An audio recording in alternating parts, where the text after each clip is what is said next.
गरीब और अमीर बहू की राखी। पल्लवी, देखना बाजार में कितनी सुंदर सुंदर राखियां बिक रही हैं। ये राखी राजेश भैया की कलाई पर सुंदर लगेगी ना। अर्पिता, तेरी पसंद ना एकदम बकवास है। ये गरीब ठेले वाले हर बार ये सस्ती चमकीली भड़कीली राखियां ही बेचते हैं। यू नो वॉट, कल मेरी मम्मी ने मामा जी के लिए रेडियंस मॉल से राखियां खरीदी थी। वहाँ पर राखी के एकदम यूनिक और फैंसी कलेक्शन है। चल ना तू भी वहीं से राखी खरीद लेना। नहीं पल्लवी, मेरे पास इतने पैसे नहीं कि मैं मॉल से महंगी राखियां खरीद सकूं। मेरे लिए ये बाजार की राखी ही ठीक है। अच्छा चल ये सब छोड़, चल चल कर चुस्की खाते हैं। अर्पिता मुस्कुराते हुए पल्लवी का हाथ पकड़कर उसे ठेले वाले के पास ले आती है। ये ले पल्लवी, ठंडी ठंडी चुस्की खा। तभी पल्लवी चिढ़कर चुस्की जमीन पर फेंक देती है। ये क्या पल्लवी, तुमने चुस्की जमीन पर क्यों गिरा दी? क्योंकि ये मेरे खाने लायक नहीं थी। अर्पिता, मैंने तुझे कितनी बार कहा है कि इन गरीब ठेले वालों से कुछ भी खरीद कर मत खाया कर। पता नहीं किस गंदे पानी से चुस्की बनाई होगी। कभी कभी तो मुझे ऐसा लगता है जैसे मैंने तुम गरीब को अपनी सहेली बनाकर बहुत बड़ी गलती कर दी हो, जहाँ सस्ती चीजें देखती नहीं कि बस खाने के लिए चली आती हो। और तेरी इन हरकतों के कारण मेरी इंसल्ट होती है। मेरे डैडी बिजनेसमैन हैं, उनके पास मेरे लिए बहुत पैसा है, इतना कि अपने साथ साथ तेरे खाने पीने का खर्चा भी उठा सकती हूँ। अमीर घर से होने के कारण पल्लवी बहुत ही घमंडी थी, जो अक्सर अर्पिता की गरीबी की बेइज्जती करती थी। इतनी बेइज्जती के बाद अर्पिता डबडबाई आंखों से पल्लवी को देखते हुए कहती है, पल्लवी, मैं जानती हूँ कि तुम बहुत ही अमीर घर की बेटी हो और मैं गरीब हूँ, मगर मैं तुम्हें दिल से अपनी सहेली मानती हूँ, इसलिए तुम्हें अलग नहीं समझती थी। मगर अगर मुझ गरीब को अपनी सहेली बनाने और मेरे साथ चलने से तुम्हारी इंसल्ट होती हो तो इस दोस्ती का खत्म हो जाना ही अच्छा है। आज के बाद तुम्हें इस गरीब का चेहरा नहीं देखना पड़ेगा। चलती हूँ। ऐसा कहकर अर्पिता आंसू पोंछते हुए घर चली जाती है और पल्लवी अपनी महंगी सी गाड़ी में बैठकर गुस्से में बड़बड़ाती हुई घर जाने लगती है। Just go to hell. अच्छा हुआ जो इस गरीब ने खुद ही मुझसे दोस्ती तोड़ दी। इस जैसी भिखारिन को सहेली बनाना मेरी जिंदगी की सबसे बड़ी गलती थी। वैसे भी क्या नहीं है मेरे पास सब कुछ है। दौलत, शोहरत, रुपया, पैसा, फैमिली, मेरे मम्मी डैडी और मेरा भाई आदि, और इसके जैसे 36 दोस्त भी हैं। बंगले में आकर पल्लवी अपनी माँ मोना के कमरे में आती है, जहाँ वो किटी पार्टी कर रही होती है। हे मम्मी, प्लीज मेरे लिए अपने हाथों से पनीर पिज्जा बना दो। पल्लवी, मैं किटी पार्टी में बिजी हूँ। मोना के ऐसा कहने के बाद पल्लवी मायूस होकर अपने पिता के कमरे में आती है, जहाँ उसके पिता हर्षवर्धन और भाई आदित्य आपस में डील को लेकर बात कर रहे होते हैं। आदि भाई, क्या आप मेरे साथ पिज्जा पार्टी के लिए चलोगे? Are you out of mind Pallavi? तुम्हें दिखाई नहीं देता? मैं और डैडी इंपॉर्टेंट बिजनेस डील पर डिस्कस कर रहे हैं। Just get out from this room right now. इतने अमीर घर की बेटी होकर भी पल्लवी खुद में अकेली थी। वहीं अर्पिता गरीब तो थी, मगर उसके पास अपनों का प्यार था। अर्पिता का गरीब भाई अनिल ठेका मजदूर था और रक्षाबंधन के दिन अर्पिता अपने गरीब भाई अनिल को राखी बांधती है और आंखों में आंसू भरकर अपने भाई को दुआएं देती है। भगवान करे इस गरीब बहन की उम्र भी तुम्हें लग जाए अनिल भैया। ये लो अर्पिता, तुम्हारे भाई की तरफ से तुम्हारा उपहार। अनिल अपनी बहन को लाल चुनरी से ढकी एक थाली देता है, जिसके अंदर शादी का जोड़ा और श्रृंगार का सामान होता है। ये क्या भैया, आप मुझे शादी का जोड़ा क्यों दे रहे हैं? क्योंकि अब मेरी बहन का घर बसने वाला है। माँ, मुझे तो यकीन ही नहीं होता कि कल तक मैंने जिस बहन को अपनी गोद में खिलाया था, मेरी वो बहन किसी के घर की बहू और किसी की पत्नी बनने जा रही है। कुछ ही दिनों बाद अर्पिता की शादी एक गरीब घर में हो जाती है और अपनी बहन को विदाई देते वक्त अनिल रोते हुए हाथ जोड़कर अर्पिता के पति राजेश से कहता है, जीजा जी, अर्पिता सिर्फ मेरी बहन ही नहीं, इस भाई की दुनिया है। आज से मेरी अर्पिता आपकी अमानत हुई। मेरी बहन को खुश रखना। अनिल भैया, आपने बाबूजी के जाने के बाद एक पिता बनकर अपनी बहन का कन्यादान करके राखी की रीति निभाई है, तो मैं भी पति बनकर 7 फेरों के समय ली गई हर कसम को निभाऊंगा, वादा करता हूँ। इसके बाद अर्पिता अपने ससुराल आ जाती है। वहीं पल्लवी की शादी बहुत ही अमीर खानदान में होती है, जिसके चलते उसके घरवाले बहुत सारा दहेज देते हैं। आओ अर्पिता बहू, कलश को गिराकर गृह प्रवेश करो। गृह प्रवेश करके अर्पिता अपने सास ससुर का आशीर्वाद लेती है। सदा सुहागन रहो बहू। राजेश, बहू को कमरे में ले जा। जी माँ, चलो अर्पिता कमरे में। अर्पिता, मेरे बारे में तो तुम जानती ही हो। पिताजी के अचानक से पैर छिन जाने के कारण मैंने अपनी पढ़ाई बीच में छोड़ दी और बहुत ही छोटी सी उम्र में काम करने लगा। तब से लेकर अब तक रोजी रोटी कमाने के लिए रिक्शा चलाता हूँ। अजी सच कहूँ तो मुझे आप पर गर्व है, जो मैं आपकी पत्नी हूँ। आप मेहनत करके परिवार चला रहे हैं। वक्त गुजरता है जहाँ गरीब होकर भी अर्पिता अपने ससुराल के घर आंगन में घुल मिल गई थी, वहीं अमीर घर की बहू बनकर भी पल्लवी खुश नहीं थी। और गुजरते समय के साथ अब रक्षाबंधन का त्योहार आ जाता है। पल्लवी अपनी सास कामिनी से कहती है, मम्मी जी मुझे कुछ पैसे चाहिए। पैसे चाहिए? मगर किस लिए बहू? मम्मी जी कल राखी है और मुझे मेरे भाई के लिए गिफ्ट लेना है। बहू कल राखी है, मगर अभी तक तुम्हारे मायके से तुम्हें लेकर जाने के लिए तुम्हारा भाई तो आया ही नहीं, और तो और कोई फोन भी नहीं आया। कैसे घर वाले हैं तुम्हारे? अपनी सास के ताने भरी बातें सुनकर पल्लवी अपने आंसू रोक नहीं पाती और अपने घर पर फोन करती है, मगर कोई भी फोन नहीं उठाता, जिसके बाद वो खुद को झूठी तसल्ली देती है। वहीं अर्पिता राखी खरीदने बाजार तो जाती है, मगर खाली हाथ घर लौट आती है। अरे अर्पिता बहू, तुम तो राखी खरीदने बाजार गई थी, फिर खाली हाथ क्यों चली आई? वो बाबूजी बाजार नहीं लगा था। अब मैं माँ जी बाबूजी को कैसे बताऊं कि राखियां मिठाइयां कितनी महंगी बिक रही हैं और मेरे पास तो पैसे भी नहीं हैं। गायत्री अपनी गरीब बहू की लाचारी को महसूस कर लेती है और राखी की सुबह अर्पिता को अपने हाथों से टिफिन भरकर गुजिया बना कर देती है। ये ले अर्पिता बहू। इसमें क्या है माँ जी? इसमें राखी है और इसमें गुजिया है, जो तेरी गरीब सास ने अपने हाथों से बनाया है। इसमें मेरा प्यार भरा है, तू इसी से अपने भाई का मुंह मीठा करना। जा बाहर, अनिल तुझे ले जाने के लिए आया है। अपनी सास के मन में अपने लिए प्यार देखकर उस गरीब बहू की आंखों में खुशी के आंसू भर आते हैं, जिसके बाद वो अपने भाई के साथ घर आती है। वहीं पल्लवी अकेले ही अपने मायके आती है। फिर अर्पिता और पल्लवी अपने भाइयों को राखी बांधती हैं। पता है अर्पिता, जब तक तेरी बंधी हुई राखी मेरी कलाई पर रहती है ना, तो ऐसा लगता है तू हर पल मेरे साथ है। मगर इस साल एक पल को ऐसा लगा था कि इस भाई की कलाई सोनी ही रह जाएगी, क्योंकि अब तू किसी के घर की बहू जो बन गई है। मगर भैया, उस घर की बहू बनने से पहले मैं आपकी बहन हूँ और ये राखी का त्योहार है। मैं कभी नहीं भूल सकती, क्योंकि ये मेरे भैया से जुड़ा जो है। ये लो, मुंह मीठा करो। राखी बंधवाने के बाद अनिल अपनी बहन को रंग बिरंगी चूड़ी उपहार में देता है। अर्पिता, मेरे पास तुझे देने के लिए कोई महंगा तोहफा तो नहीं, मगर ये चूड़ी मैंने अपने हाथों से तेरे लिए बनाई थी बहन। भैया, इन चूड़ियों से बढ़कर मेरे लिए कोई तोहफा हो ही नहीं सकता, क्योंकि ये तोहफा मेरे भाई ने आग में तपकर बनाया है। एक और जहां उस गरीब बहू के भाई के लिए उसकी बहन का रिश्ता अटूट था, वहीं आदित्य के लिए राखी के मायने अलग थे। पल्लवी अपने भाई को राखी बांधने वाली होती है, तभी उसे फोन आता है।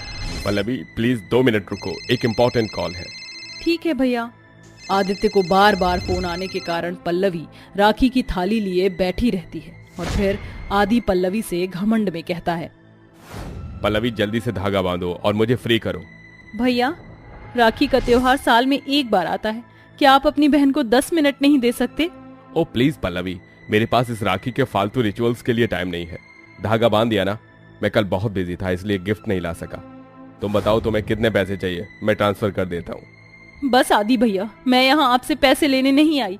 मुझे लगता था कि पैसे के बिना कोई जिंदगी नहीं, मगर अब मुझे एहसास हो रहा है कि मैं एक अमीर घर की बेटी और एक बिजनेसमैन भाई की वो बहन हूँ जिसके लिए पैसों के आगे ना तो रिश्तों की अहमियत है और ना ही राखी के त्योहार की अहमियत रह गई है।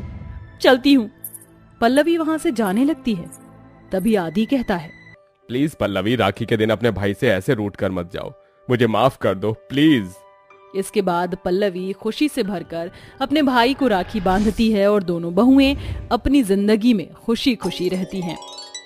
महिमा, ये ले, मैंने तेरे लिए केसर का दूध बनाया है और इसके साथ ये देसी घी का बना हुआ बादाम का हलवा। जल्दी से इसे खा ले।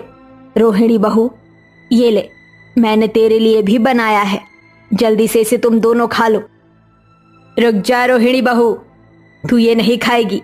अरे तुम तो ठहरी गांव की गवार, मेरी बहू को ये उल्टी सीधी चीज देने की हिम्मत कैसे हुई? भाभी, देसी घी का खाना तो माँ और उसके आने वाले बच्चे की सेहत के लिए बहुत अच्छा होता है। इससे बच्चा बिल्कुल तंदुरुस्त पैदा होता है। ये सारी चोचलेबाजी मेरी बहू के साथ करने की कोई जरूरत नहीं है। अपना ये गांव का गवारपन अपनी बहू के साथ कर, समझी? लेकिन माँ जी, मेरा बादाम का हलवा खाने का बहुत मन हो रहा है, प्लीज मुझे खाने दो ना। मेरी बहू है या उसकी जो उसकी साइड ले रही है? ये ले, मैं तेरे लिए ये फ्रूट लेकर आई हूँ, इसे खा ले। ये तेरे आने वाले बच्चे की सेहत के लिए बहुत अच्छा है। माँ जी, मैं रोज रोज फ्रूट खाकर थक चुकी हूँ, मुझे कुछ और खाना है, प्लीज मुझे हलवा खाने दो ना। एक बार में समझ नहीं आता क्या कहा? मैंने कहा ना, ये फ्रूट्स खा वरना भूखी रह, समझी? सुजाता की बात सुनकर रोहिणी उदास हो जाती है और उठकर अपने कमरे में चली जाती है। सुजाता शहर की एक पढ़ी लिखी औरत होती है और वहीं संगीता गांव में रहने वाली होती है। शुरू से ही संगीता के गांव में होने की वजह से सुजाता हमेशा उसे ताना देती है। आज इतने सालों के बाद भी सुजाता अपनी आदतों से बाज नहीं आती है। सुजाता और संगीता की दोनों बहुएं गर्भवती होती है। संगीता अपनी बहू महिमा का बिल्कुल गाँव और देसी तरीके से ख्याल रखती है। उसे तरह तरह की घी में बनी हुई चीजें खिलाती है। लेकिन वहीं सुजाता अपनी बहू रोहिणी को कुछ भी घी का खाने नहीं देती है और उससे जिम करवाती है। बस माँ जी, और नहीं, अब ताकत नहीं बची है शरीर में, जिम नहीं कर सकती, प्लीज। अरे बहू, जिम करने से तू भी फिट रहेगी और तेरा आने वाला बच्चा भी। बस थोड़ी देर और कर ले। सच में हिम्मत नहीं है माँ जी। कहा ना थोड़ी देर और कर ले। सुजाता के बार बार जबरदस्ती करने पर रोहिणी को मजबूरन जिम करना पड़ता है। जिम करने की वजह से रोहिणी की हालत खराब हो जाती है, लेकिन सुजाता को इससे रत्ती भर भी फर्क नहीं पड़ता। जिसके बाद रोहिणी और सुजाता वापस अपने घर चले जाते हैं। घर जाने के बाद रोहिणी देखती है कि संगीता महिमा का इतना ख्याल रख रही है और वो उसे जिम की बजाय घर में ही योगा करवाती है, जिससे महिमा को कोई परेशानी नहीं होती। माँ जी, देखिए ना कैसे चाची सास महिमा का कैसे ख्याल रख रही हैं। क्यों ना मैं भी घर में योगा करना शुरू कर दूं? इससे मेरा बच्चा भी ठीक रहेगा और मुझे कोई परेशानी भी नहीं होगी। ये तो सब गांव के तौर तरीके हैं। इसे नहीं पता कि महिमा और इसके आने वाले बच्चे पर इसका कितना खराब असर पड़ेगा। तू आराम से जिम कर। शहर की सभी प्रेग्नेंट औरतें जिम ही करती है। सुजाता शहर के तौर तरीके में इतनी ज्यादा अंधी हो चुकी थी कि उसे जरा भी रोहिणी की तकलीफ नहीं दिखाई देती थी। बहू, चल थोड़ी देर कुछ काम कर ले। ऐसी हालत में ज्यादा देर बैठना माँ और बच्चे की सेहत के लिए अच्छा नहीं है। ठीक है माँ जी, मैं जाकर थोड़ी साफ सफाई कर लेती हूँ। संगीता, ये क्या ऐसी हालत में अपनी बहू से घर के काम करवा रही है? तू जानती नहीं कि अभी वो प्रेग्नेंट है? हाँ भाभी, लेकिन ऐसी हालत में पूरा दिन बैठना भी सेहत के लिए अच्छा नहीं है। ऐसी हालत में थोड़ी बहुत तो हाथ पैर चलाने चाहिए। ज्यादा आलसपना भी ठीक नहीं है। तेरा कुछ नहीं हो सकता। तू कभी भी अपने ये गांव के गवार तौर तरीके नहीं भूल सकती। भाई, मैं तो अपनी बहू से कुछ भी काम नहीं करवाती, बस उससे पूरा दिन आराम करने देती हूँ, जिससे वो भी ठीक है और आने वाला बच्चा भी। संगीता और रोहिणी के लाख समझाने पर भी सुजाता अपनी हरकतों से बाज नहीं आती और सिर्फ अपनी ही चलाती रहती है। ये देख, मैंने तेरे लिए गर्मा गर्म छोले भटूरे बनाए हैं। ये तो मेरी फेवरेट है, लेकिन ये बहुत ज्यादा ऑयली है और मैं इतना ऑयली नहीं खा सकती। इतना तेल मेरे बच्चे की सेहत के लिए बिल्कुल भी ठीक नहीं है। उस दिन जब संगीता ने वो देसी घी का हलवा बनाया था, तब तो तेरा बड़ा मन कर रहा था खाने को। माँ जी, वो देसी घी था जो सेहत के लिए अच्छा है, ना कि तेल में। ये नहीं खा सकती, आप इसे प्लीज वापस ले जाइए। मैंने इतनी मेहनत से तेरे लिए इतना टाइम लगाकर ये छोले भटूरे बनाए, लेकिन तू इन्हें खाने से मना कर रही है। चुपचाप से इन्हें खा। मैं अपनी मेहनत ऐसे बर्बाद नहीं जाने दूंगी। तू जानती है ना कि मुझे ना सुनने की आदत नहीं है। ना सुनने की आदत की वजह से मैं अपने बच्चे की सेहत के साथ और खिलवाड़ नहीं कर सकती। मैं इसे नहीं खाऊंगी, मैंने कह दिया है। रोहिणी की बात सुनकर सुजाता को बहुत गुस्सा आता है और वो उसे थप्पड़ मार देती है। तेरी इतनी हिम्मत, अपनी सास से जुबान लड़ाएगी? भूल मत, मैं तेरी सास हूँ, तू मेरी सास नहीं है। तो जैसा मैं चाहती हूँ वैसा ही होगा। चुपचाप से इन्हें खा। सुजाता का ऐसा बर्ताव देखकर रोहिणी रोने लग जाती है और मजबूरन उसे वो छोले भटूरे खाने पड़ते हैं। सुजाता अक्सर रोहिणी को बाहर की तेल वाली चीजें खिलाया करती थी, जिससे रोहिणी की तबीयत खराब होने लग जाती है। सुजाता को सिर्फ अपनी ही बातें सही लगती है। समय बीतने के साथ साथ अब दोनों बहुओं की डिलीवरी का टाइम आ जाता है, जिसके चलते दोनों बहुओं को लेबर पेन शुरू हो जाता है। बाहर तेज हो रही बारिश के चलते एम्बुलेंस के आने में काफी देर हो जाती है। जिसे देखकर संगीता और सुजाता दोनों ही परेशान हो जाती है। माँ जी, बहुत दर्द हो रहा है, मेरे से ये बर्दाश्त नहीं हो रहा। माँ जी कुछ करिए ना प्लीज। अपनी बहू की ऐसी हालत देखकर संगीता बहुत परेशान होती है कि तभी सुजाता जल्दी से स्टोर रूम में जाती है और व्हील चेयर लेकर आती है, जिस पर वो अपनी बहू रोहिणी को बिठाकर हॉस्पिटल निकल जाती है। लेकिन संगीता के पास ऐसा कुछ भी नहीं होता। अब संगीता से अपनी बहू का दर्द देखा नहीं जाता, इसलिए संगीता अपनी बहू को अपनी पीठ पर उठाती है और बारिश में भीगती हुई हॉस्पिटल निकल जाती है। हॉस्पिटल में सभी लोग संगीता और महिमा को ही देख रहे होते हैं, जिसके बाद जल्दी से डॉक्टर आते हैं और दोनों बहुओं को डिलीवरी के लिए ले जाते हैं। कुछ ही देर में दोनों बहुओं की डिलीवरी हो जाती है और दोनों ही बच्चों को जन्म देती है।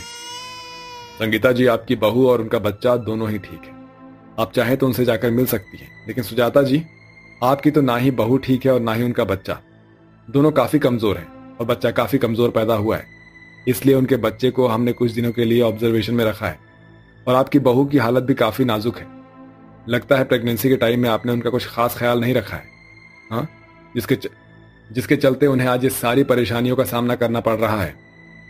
डॉक्टर की बात सुनकर सुजाता की आंखों में आंसू आ जाते हैं और उसे अपनी की गई सारी गलतियां याद आ जाती है, जिसके बाद वो अपनी बहू के पास जाती है और उससे माफी मांगती है। बहू, मुझे माफ कर दे, तेरी आज जो भी हालत है वो सिर्फ मेरी वजह से है। मेरी वजह से ही तेरा बच्चा ऑब्जर्वेशन में है। काश मैं तेरी और संगीता की बात मान लेती तो आज ऐसा कुछ भी नहीं होता। प्लीज मुझे माफ कर दे। प्लीज माँ जी, रोइए मत, मैं आपकी आंखों में आंसू नहीं देख सकती। जो होना था सो हो गया। डॉक्टर ने कहा है ऑब्जर्वेशन में रखने के बाद मेरा बच्चा ठीक हो जाएगा। हाँ बहू, घबराने की कोई बात नहीं है। रोहिणी के बच्चे का बिल्कुल अच्छे से ध्यान रखूंगी, फिर देखना तुम, कुछ ही महीनों में तुम्हारा पोता बिल्कुल तंदुरुस्त हो जाएगा। संगीता की बात सुनकर सुजाता बहुत खुश होती है और वो संगीता के गले लग जाती है, जिसके बाद कुछ ही दिनों में रोहिणी और उसके बच्चों को हॉस्पिटल से डिस्चार्ज कर दिया जाता है। रोहिणी और उसके बच्चे के घर में आ जाने के बाद दोनों ही बच्चों का बहुत अच्छे से ध्यान रखती है, जिससे कुछ ही महीनों में रोहिणी का बच्चा बिल्कुल तंदुरुस्त हो जाता है। अब सुजाता भी संगीता के देसी तरीके से अपने पोते का ध्यान रखती है, जिससे दोनों ही बच्चे बिल्कुल स्वस्थ रहते हैं।